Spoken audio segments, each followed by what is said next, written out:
नमस्कार विद्यार्थियों। राजनीति विज्ञान के मूल आधार के अंतर्गत आज हम अल्पसंख्यकों को जो प्रतिनिधित्व देने की जो प्रणालियां हैं उसके बारे में अध्ययन करेंगे। अल्पसंख्यकों को प्रतिनिधित्व देने की आवश्यकता क्यों पड़ी?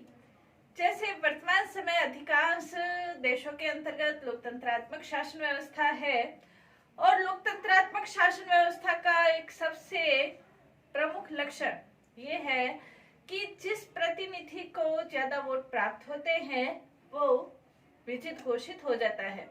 इसका परिणाम ये होता है कि यहाँ पर बहुमत का शासन हो जाता है और इसीलिए प्रजातंत्र को बहुमत का अत्याचार के नाम से भी जाना जाता है।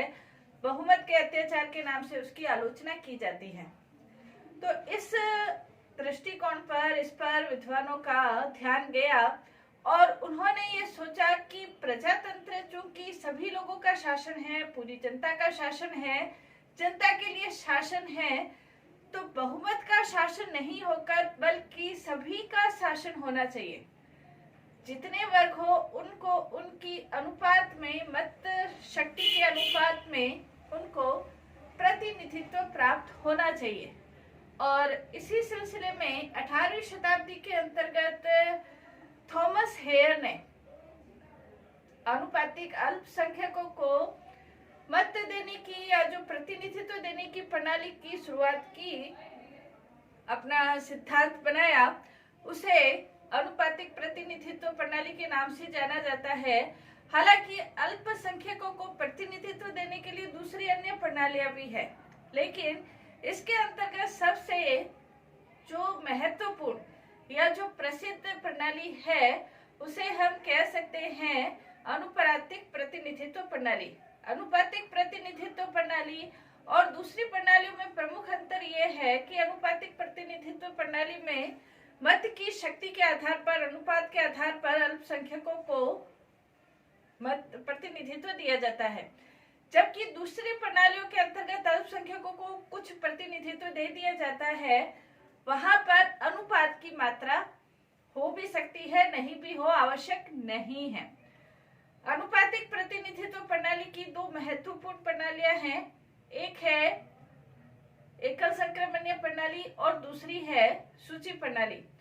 अल्पसंख्यकों का जो प्रतिनिधित्व देने से संबंधित जो उनका अधिकार कह सकते हैं या इसके बारे में जो विचार प्रकट किए गए, वो J.S. मिल ने, जॉन स्टुअर्ट मिल ने अपनी जो बुक लिखी थी प्रतिनिध्यात्मक प्रजातंत्र के अंतर्गत, उन्होंने इस बात को सबसे पहले ये बताया, सबसे पहले अल्पसंख्यकों को प्रतिनिधित्व देने के आधार पर इस बात पर जोर दिया कि विद्यमान शासन व्यवस्था बहुसंख्यकों की शासन व्यवस्था है और इसमें सभी लोगों को समान रूप से प्रतिनिधित्व नहीं दिया जाता है।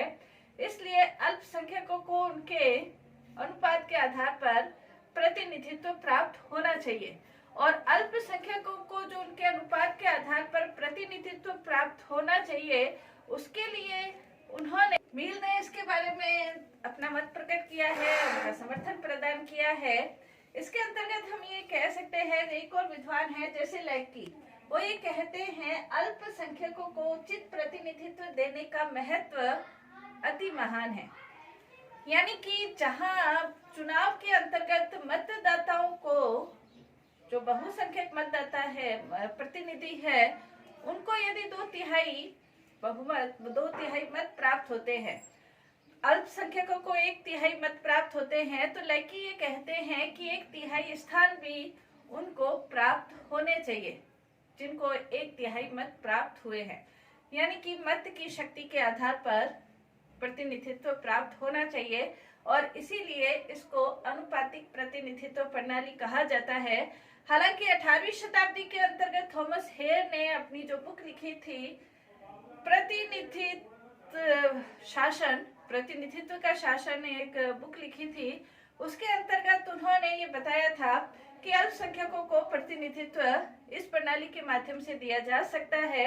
इसलिए अनुपातिक प्रतिनिधित्व प्रणाली को हेयर प्रणाली के नाम से भी जाना जाता है, जो उनकी बुक प्रतिनिधि का चुनाव इसके ऊपर अनुपातिक प्रतिनिधित्व प्रणाली आधारित है। वास्तव में अनुपातिक प्रतिनिधित्व प्रणाली है क्या? अनुपातिक प्रतिनिधित्व प्रणाली के दो रूप है। पहला है एकल संक्रमणीय और दूसरा है सूची प्रणाली।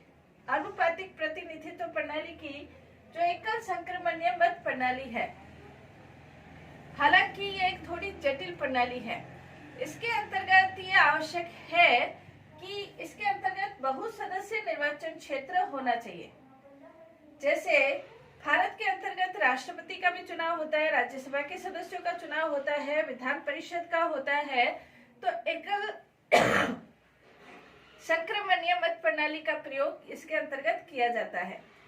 एकल संक्रमणीय, सिंगल ट्रांसपेरेंटल, एकल संक्रमणीय यानी कि एकल हस्तांतरणीय प्रणाली, मतों का जिसके अंतर्गत हस्तांतरण किया जाता है, ट्रांसफर कर दिए जाते हैं, उसे एकल संक्रमणीय मत प्रणाली कहा जा सकता है। इसके अंतर्गत बहुसदस्य निर्वाचन क्षेत्र होने चाहिए। बहुसदस्य निर्वाचन क्षेत्र यानी कि एक क्षेत्र से एक से अधिक सदस्य निर्वाचित हो, तब एकल संक्रमणीय मत प्रणाली का वहां पर उपयोग किया जा सकता है। यानी कि एक क्षेत्र से एक से अधिक प्रतिनिधि चुने जाने आवश्यक है, इसलिए इसके लिए आवश्यक है बहुसदस्य निर्वाचन क्षेत्र होने चाहिए। दूसरा, इसके अंतर्गत मतदाताओं को अपनी पसंद बतानी होती है। प्रत्येक मतदाता को एक ही वोट देने का अधिकार होता है।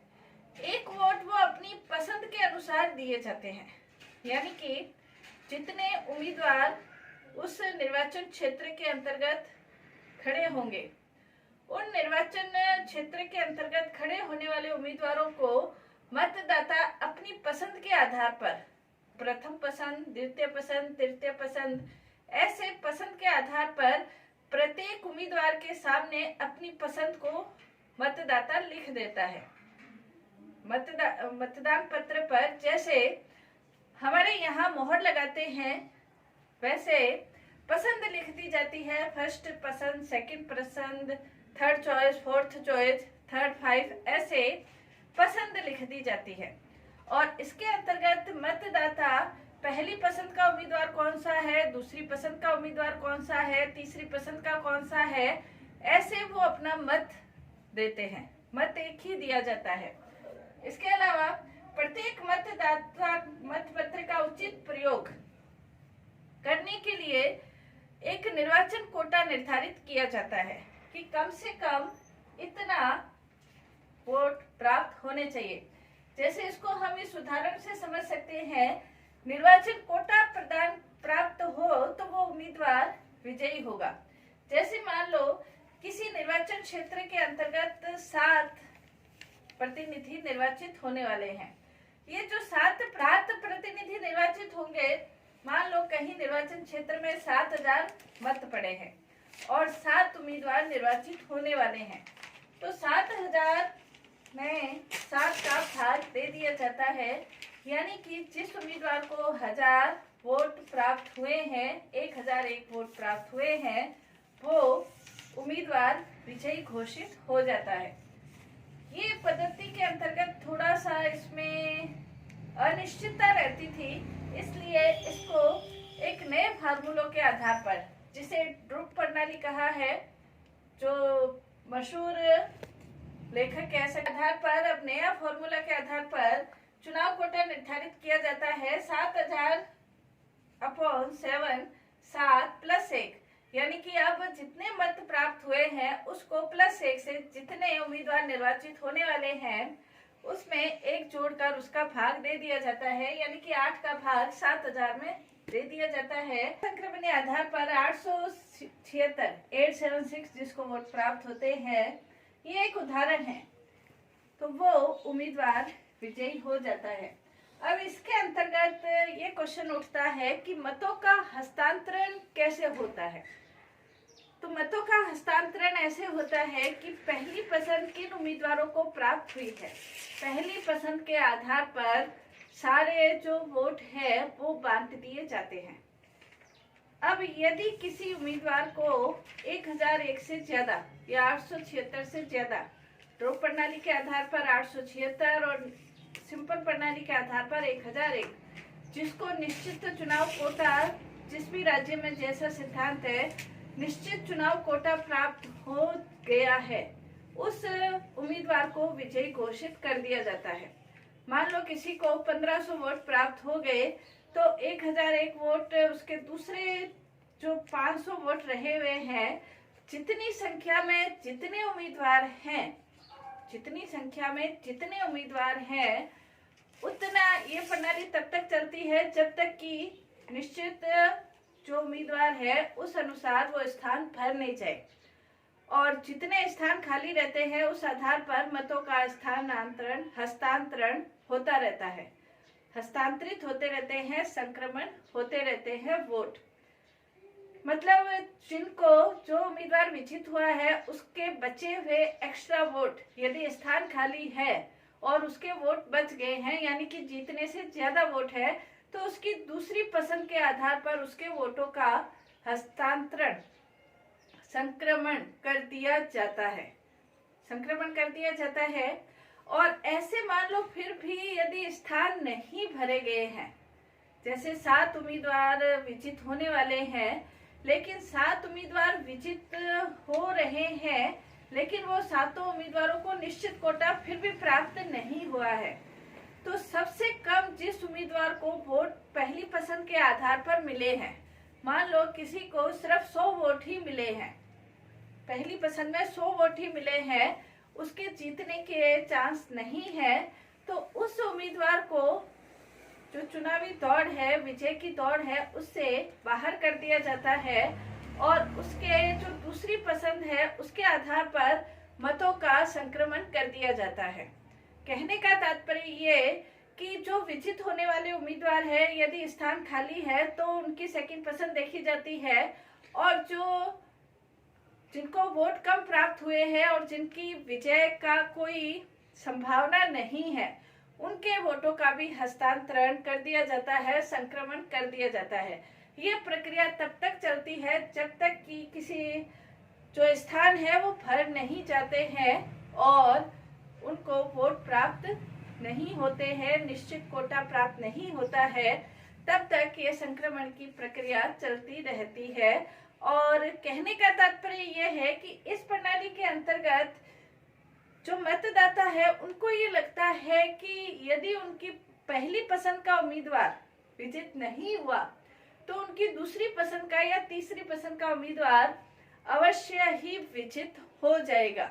इसके अंतर्गत एक भी मत बेकार नहीं जाता है, वो मत दूसरी या तीसरी पसंद के आधार पर गिन लिया जाता है, तो एक भी मत बेकार नहीं जाता, और मतदाता को अपनी पसंद के आधार पर, पहली नहीं तो दूसरी पसंद के आधार पर, तीसरी पसंद के आधार पर प्रत्येक मतदाता को उसका प्रतिनिधि मिल जाता है। तो इस आधार पर ये एकल संक्रमणीय मत पद्धति है, और इसके अंतर्गत मतगणना पसंद के आधार पर, पहले पहली पसंद के आधार पर, फिर दूसरी पसंद के आधार पर, ये तब तक चलती है मतगणना जब तक कि निश्चित जो स्थान है उस अनुसार निश्चित उम्मीदवार प्राप्त नहीं हो जाते हैं। इसलिए इसे अनुपातिक प्रतिनिधित्व, अनुपात के आधार पर प्रतिनिधित्व देने वाली प्रणाली के नाम से जाना जाता है। अनुपातिक प्रतिनिधित्व प्रणाली के अंतर्गत पहली एकल संक्रमणीय मत प्रणाली, इसका हमने अध्ययन किया।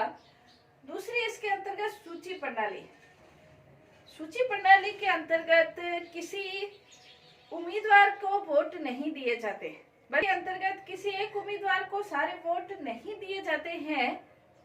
इसके अंतर्गत उम्मीदवार को नहीं बल्कि दल को वोट प्राप्त होते हैं, और मतदाताओं को एक मत प्रदान करने का अधिकार नहीं होता, बल्कि मतदाताओं को जितने उम्मीदवार विजित होने हैं। इसके अंतर्गत भी बहुसदस्य निर्वाचन क्षेत्र है, और बहुसदस्य निर्वाचन क्षेत्र होने के कारण जितने उम्मीदवार विजित होने उतने मत देने का अधिकार है, लेकिन वो मत उम्मीदवार को नहीं मिलकर वो मत दल को जाएंगे, और वो सूची के आधार पर अपने वोट निर्धारित होंगे यानी कि गिने जाएंगे। हालांकि सूची प्रणाली है वो जर्मनी में शुरू की गई थी और आज लगभग कई देशों में सूची प्रणाली का उपयोग होता है, थोड़े बहुत परिवर्तन के साथ। इस प्रणाली को अपन ये समझ सकते हैं, इसमें भी चुनाव कोटा निर्धारित किया जाता है, चुनाव कोटा निकाला जाता है, ड्रुप प्रणाली के आधार पर चुनाव कोटा निर्धारित किया जाता है और इसके अंतर्गत +1 करके, जैसे 5000 वोट प्राप्त हुए हैं, उम्मीदवार 4 उम्मीदवार विजित होने वाले हैं, +1 करके इसको जोड़ दिया जाता है। और यानी कि इसके अंतर्गत जो 1000 वोट प्राप्त करेगा उसे उम्मीदवार, विजित उम्मीदवार घोषित कर दिया जाएगा। उम्मीदवार घोषित नहीं किया जाएगा बल्कि वो दल इतने उम्मीदवारों को ले सकता है। जैसे मान लो कांग्रेस को 2200 वोट प्राप्त हुए, बीजेपी को 1500 वोट प्राप्त हुए और आम आदमी पार्टी को 1300 वोट प्राप्त हुए। ठीक है, 5000 कुल मत हैं। 5000 कुल मत को 5 से अपन भाग दे देंगे, उसको डिवाइड कर देंगे 1001। तो दल में कितने उम्मीदवारों को 1001 से वोट प्राप्त हुए हैं ज्यादा। तो जैसे कांग्रेस को 2200 है तो कांग्रेस के 2 उम्मीदवार विजित होंगे। बीजेपी के जैसे 1500 वोट प्राप्त हुए तो उसका 1 उम्मीदवार विजित होगा। आम आदमी पार्टी के जैसे 1300 वोट हुए तो आम आदमी पार्टी का भी 1 उम्मीदवार विजित होगा। कहने का तात्पर्य ये कि सभी दलों को उनकी मत शक्ति के अनुपात के आधार पर उम्मीदवार चुन लिए जाने की स्वतंत्रता इस सूची प्रणाली के अंतर्गत होती है। यहाँ पर उम्मीदवार को नहीं बल्कि दल को वोट दिए जाते हैं। तो ये अनुपातिक प्रतिनिधित्व प्रणाली की 2 प्रणालियां थी, एकल संक्रमण्य पद्धति और सूची प्रणाली। इसके बारे में हमने अध्ययन किया। इसके क्या गुण है, क्या दोष है, उसके बारे में हम अध्ययन नेक्स्ट क्लास में करेंगे।